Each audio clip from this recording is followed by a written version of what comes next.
sex for favors, secrets, cover-ups, corruption. I've heard things that'll blow your mind, and now I think it's time you get the whole story. I'm Jesse Ventura, and this is Quinnspiracy Theory.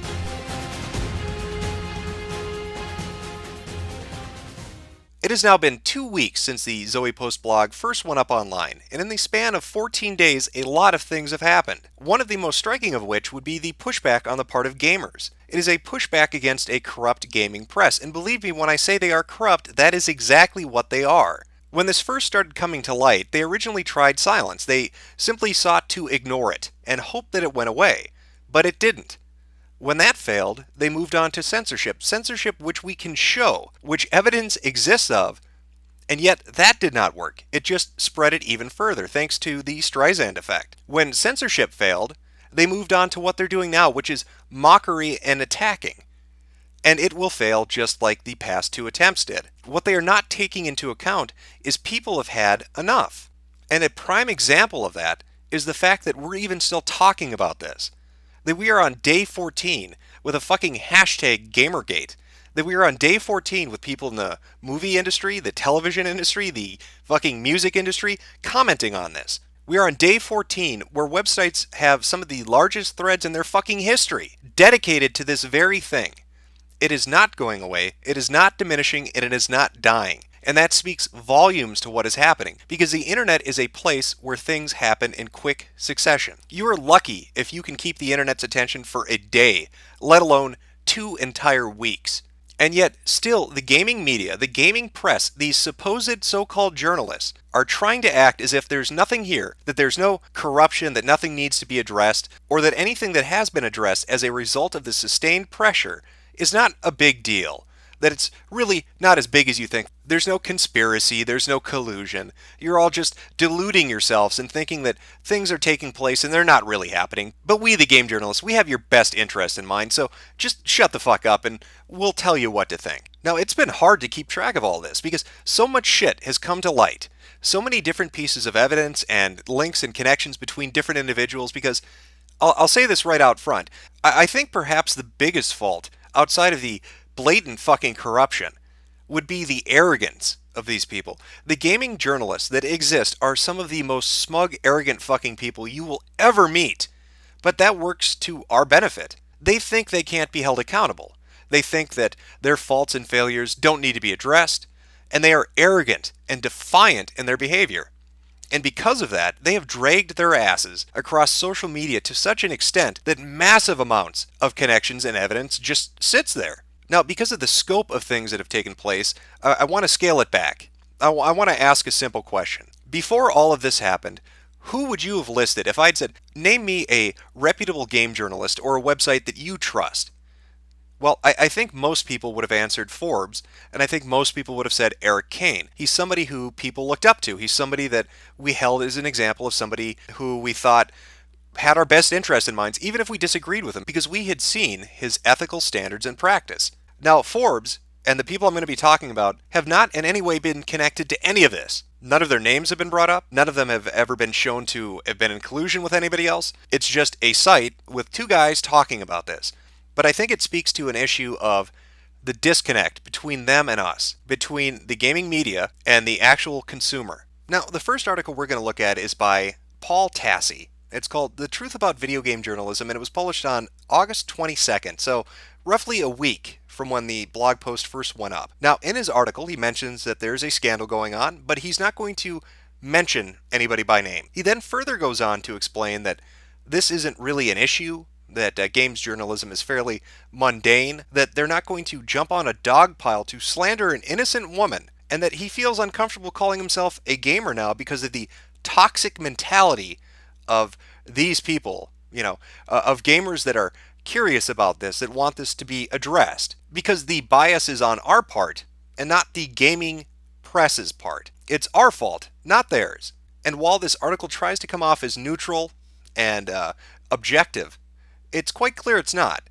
Now, Tassi, as I said, he doesn't address any of the concerns. Instead, he says that she's innocent, and that's how he addresses it. He doesn't look into any of the evidence or any of the allegations. He doesn't want to jump on that dog pile. Now, you could look at this and say, all right, well, maybe that's his opinion.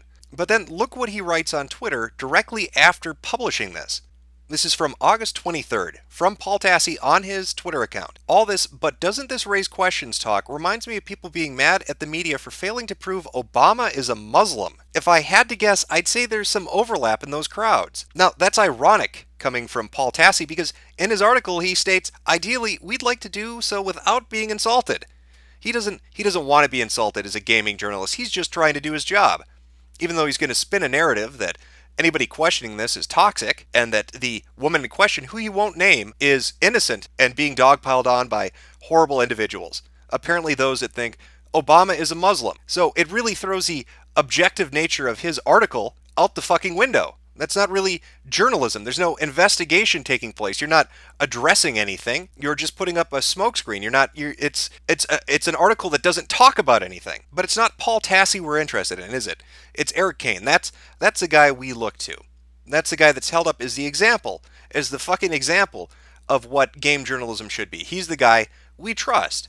So let's take a look at his article. It was Sex, Lies, and Video Games, and it was published on August 26th, so it's 4 days after Tassi's was put up. Now, while Kane's article does go slightly farther than Tassi's did, again, it's another non-piece. There's no real investigation taking place. It says there was a scandal. It mentions some partial details, but that's about it. Instead, it veers off. It veers off to talk about something he says echoes Jim Sterling's earlier statements about how journalists have a tough job and maybe it's hard to keep relationships separated, but let's not go into any specific detail. He even outright states in his third paragraph, let's gloss over the details. Then going on to further state, I've done the research. I've followed the various threads on the various forums, listened to the YouTube videos, seen all those little immigrant sleuth pics. And while a deeper look at the nature of the media industry relationship is warranted, this affair only serves as a leaping off point, not as a story itself. That is a sentiment we've heard echoed repeatedly since this began. They will not talk about this. They refuse to talk about this. And again, this is a publication that's not connected to it. And yet, it presents an image of a gaming press that will not keep its house in order. It won't talk about the objective failures of other game journalists. They won't do that. You can't talk about that. That's not acceptable. It's ironic that his article's talking about the closeness of relationships when it demonstrates the thing he's talking about by refusing to address the allegations made in relation to the scandal. And that is what it is. We're talking about a scandal related to relationships between indie developers, Zoe Quinn, and people in the gaming press. It was the catalyst for what has set everything else off. You could no more remove Zoe Quinn from corruption in game journalism than you could remove Richard Nixon and Watergate from corruption in politics. It is the focal point, it is the starting point, it is the catalyst. By refusing to address it, you're hand-waving us off. Now, one of the things I find concerning about this is that very statement, I've done the research. What does that mean? What do you mean you've done the research? You're a journalist. If you're a journalist, this is my understanding of what a journalist does. They investigate. They do interviews. They make phone calls. They look into possible connections, financially or otherwise. They actually get out and do the legwork. Watching YouTube videos and reading forum threads is not journalism. That's what bloggers do. That's what I do. That's what everybody on the fucking internet does. Journalists take it a step further by investigating and looking into the allegations, possible statements or connections. They do the legwork. So I find it disconcerting that that's your research and that then you go off and to talk about these vague things without addressing the specifics.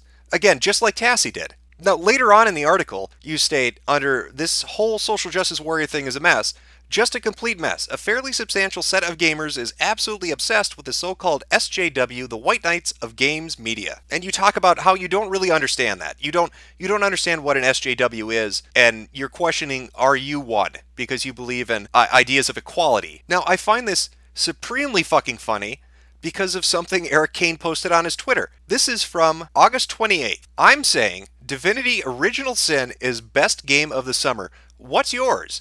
Putting aside the differences we may have in what a journalist does in regards to actual research before they publish an article, you stated, I've looked at the pics, I've followed the links, I've watched the videos, and you don't understand the whole SJW thing. Then you go on Twitter, and you say your favorite fucking game of the summer is Divinity Original Sin.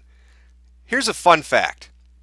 If you go back and look at that first video I put up, you might have noticed this blog post talking about hypersensitive journalists, white knights, and social justice. In fact, this particular person talks about how it interferes with their ability to do their fucking job as a creator. Do you know what game they worked on?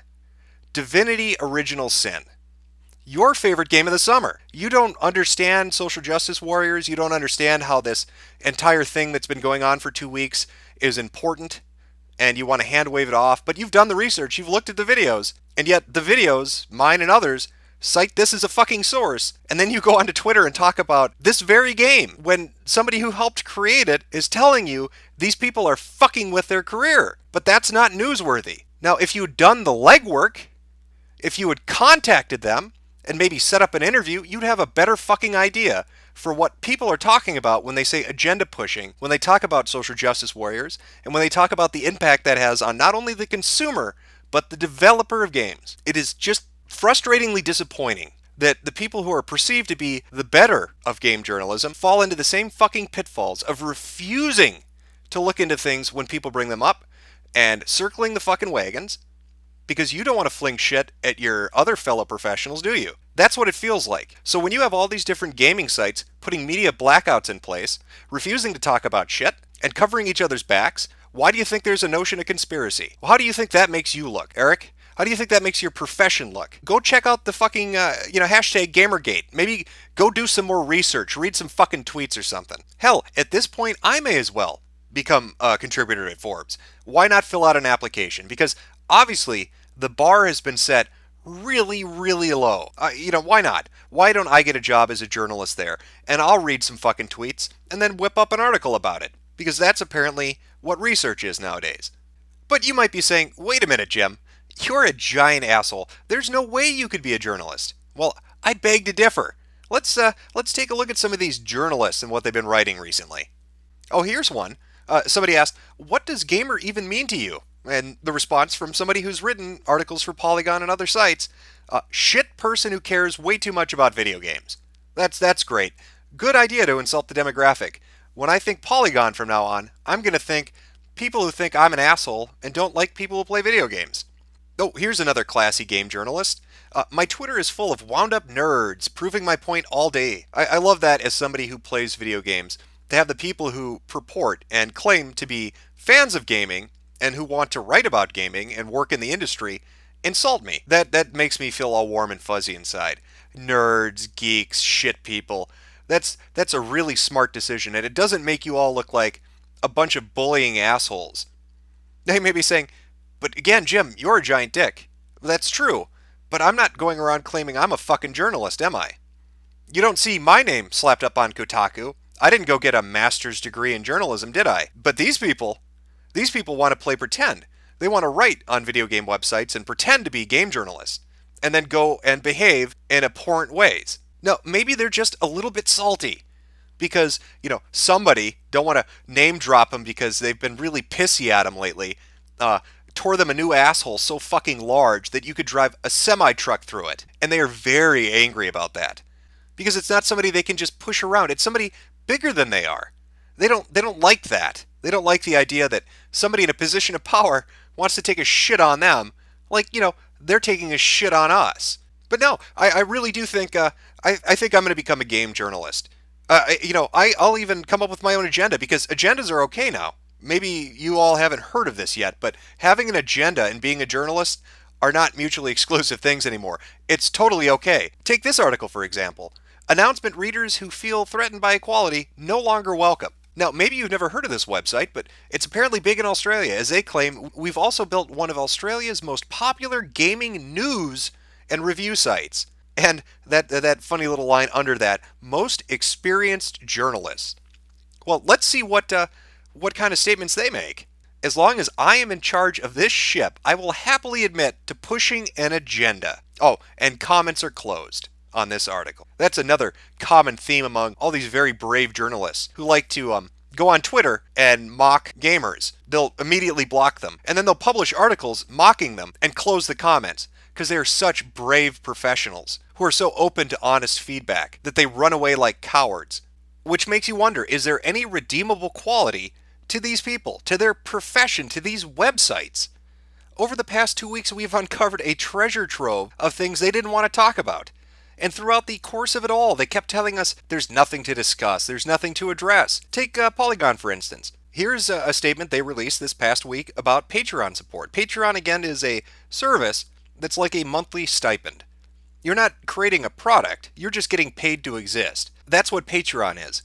Think of it like the Kickstarter for people, except they never start anything. They just sort of lazily lay about because you're fucking paying the rent. Why would they get off their ass? So here's Polygon saying that they see no issue with their reporters financially supporting people. So think the likes of Kohler or Kuchera. That's okay. We can't see any foreseeable bias that might emerge from you investing in people in an industry you report on. This is like black magic to them. They don't get it. It's hoodoo. It's all mystical and shit. But then again, this is Polygon we're talking about. It's not like they have ethics in the first place. I mean, after all, these are the people that allowed somebody to review a game who had a relationship with the developer. That's a real class act, Polygon. You're really lighting the fucking way to the future of journalism with your ethics and behavior these past 2 weeks. Now, Polygon wasn't the only one to release a statement. Kotaku did as well. Editor-in-Chief Stephen Totilo released a statement about Patreon as well. His was different. He said they did find that there were conflicts of interest with people who report on an industry donating to people in that industry. So that will no longer happen to Kotaku. Now you might say, isn't that great? Look, here's Stephen Totilo taking a stand. And in fact, didn't he also address that Nathan Grayson thing? I mean, it seems like Stephen is actually stepping up to the fucking plate. Yes, it seems like that. I'll grant you that. It seems like that. If you go back a little bit, you'll remember his statement.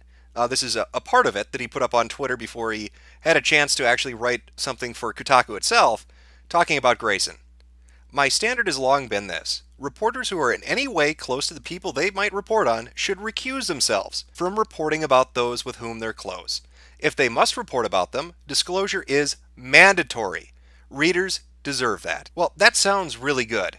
I mean, that's a position we as gamers should be able to agree with. If you know somebody, you have a relationship with somebody, whatever it is, whether it's a friendship, a very close friendship, or a sexual or romantic relationship, or financial ties, you should recuse yourself from writing about them because it creates a conflict of interest. And I mean, here he is making all these public statements, so obviously he genuinely cares about this. Except for the fact that Kotaku has tried to very quietly smooth over some rough edges without making too public of a statement. Now, what would that rough edge be?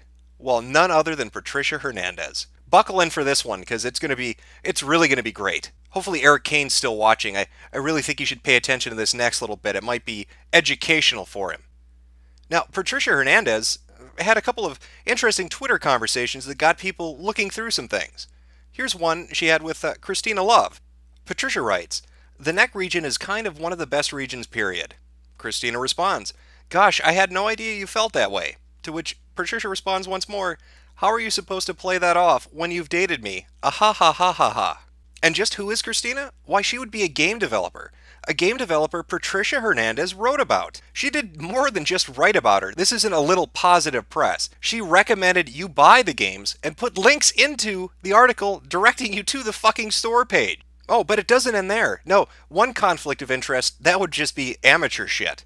Let's bump it up a little bit. Let's bring in some friends too. How about Anna Anthropy? You know, another person Patricia personally knows, has a relationship of sorts with, maybe lived with, as you can see in this conversation that took place again on Twitter. And what do you know, Patricia wrote articles about her as well, giving her positive press and talking about her games and how interesting and insightful Anna Anthropy is. I also like those little updates on the articles, that address this. Oh, by the way, I know this article's fucking a year and a half old, but kind of had a relationship. Hopefully if anybody stumbles on this in an archive somewhere, they'll be alright with that.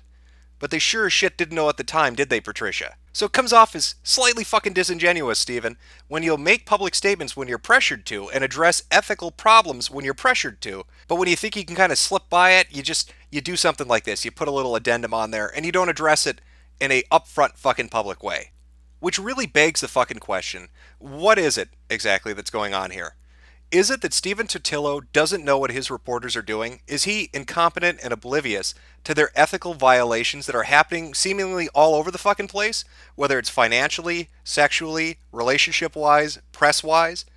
Or is he totally aware that these things are going on, but doesn't see a problem with them unless people pressure him about that? Because he's only responded to all of this shit ever since that blog post went up. So when I see other reporters saying that this is a non-fucking issue and a non-story and Gamergate isn't a thing and we don't need to talk about Zoe and all that related shit, I don't believe it. Hell, just at Kotaku alone we have multiple examples of ethical breaches. And time again we're met with the most bizarre of responses, which makes me, like I said, wonder, what exactly is going on?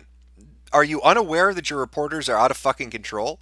That they're having sex with people in relationships and reporting positive press in their favor? They're linking to their store pages and promoting their products? Were you unaware they're financially donating to people in an industry they cover? Are you covering it up? Are you only responding because there's criticism against you? Do you genuinely believe in ethical standards for a reporter, for journalism?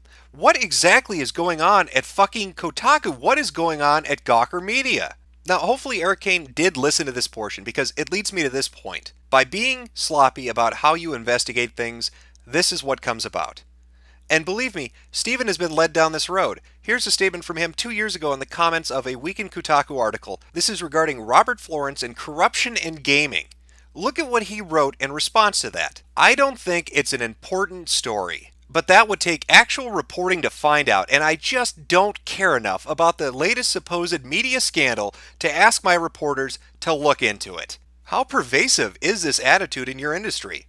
No wonder none of you want to look at Zoe Quinn. It's not just that you have connections to her. It's not just that you're corrupt. You're fucking lazy. You don't want to be bothered to do the work. That requires effort, and who wants to do effort? You're just glorified bloggers. And apparently, people in the industry see right through you. They know exactly what you're up to. They know exactly how you operate. And they're just not going to be bothered with your bullshit. But now it's the customer, now it's the reader, now it's the consumer that's come around to that. Now, when the Zoe Quinn story first broke out, when this entire shitstorm first erupted, we were constantly told it was of no interest. They didn't care that she had been in relationships with people in gaming journalism, and this has been confirmed by Stephen Totilo himself after interviewing Nathan Grayson. This is his own statement, that yes, we did have a relationship, but the timeline doesn't line up. That's something that Eric Kane said in his article, and other people have speculated on and stated, and yet there's evidence that's floating out there that shows that's actually not correct, that they've had conversations about taking trips together, that the Las Vegas trip itself skews the timeline, and that there's more going on to it, but you don't want to investigate that, because that's reporting, and that takes work. Just like I'm sure you guys didn't care about the fine young capitalists getting their shit kicked in by Zoe Quinn, having evidence of this taking place. You don't care about that. Who cares? It's just somebody trying to support women in game development. You don't care about women in game development. You care about putting on a false face to make a profit. You clickbaiting cowards. I mean, my God, right now, at this very moment, there's a plethora of connections and information relating to this entire thing. Here's a tweet to Zoe Quinn back in February. We exploded their site, oh my god us. To which Zoe Quinn responds, oops, we DDoSed something by accident. Now, if you look at the entire conversation, it's them talking about harassing the fine young capitalists, it's them talking about going after the fine young capitalists, and throwing out criticisms that are frankly untrue and have been proven to be untrue. Now, who exactly is that that's making that tweet to Zoe? That's kind of interesting. I wonder, do they have any connection to any of this? Why, that account, that Twitter account, is owned by Maya Kramer. Well, who is Maya Kramer? Well, Maya Kramer would be in PR. More specifically, Maya Kramer happens to have connections. She works for Silver String Media. And guess who happens to be an advisor on Silver String Media? Anita Sarkeesian. Well, what a fucking coincidence. But hey, that's not the only coincidence. You remember that Indie Arcade Award that Zoe got on Depression Quest, and the people that are responsible for selecting the games that get chosen for awards? The people involved with that organization? It wasn't just Robin Arnott, it was also Maya Kramer. Correct, she's involved in that too.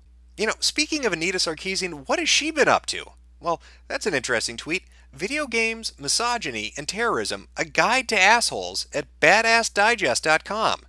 Well, let's go take a look at that article. Well, that looks like a wonderful article about good, positive gamer culture. I'm sure it's not spinning a narrative at all.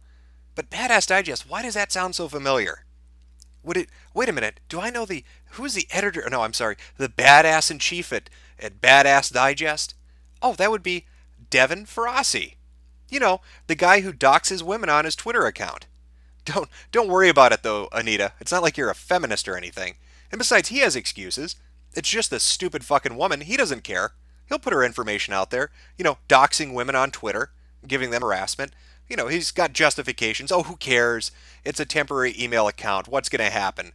It's not like they'd get threatened or harassed. But Devin Ferrazzi, why does that... It still sounds familiar. What else do I know him from? Oh, he was the guy that was making jokes saying that he respects ISIS more than the people who are against Zoe Quinn. Now, wasn't ISIS the terrorist organization that kills real journalists?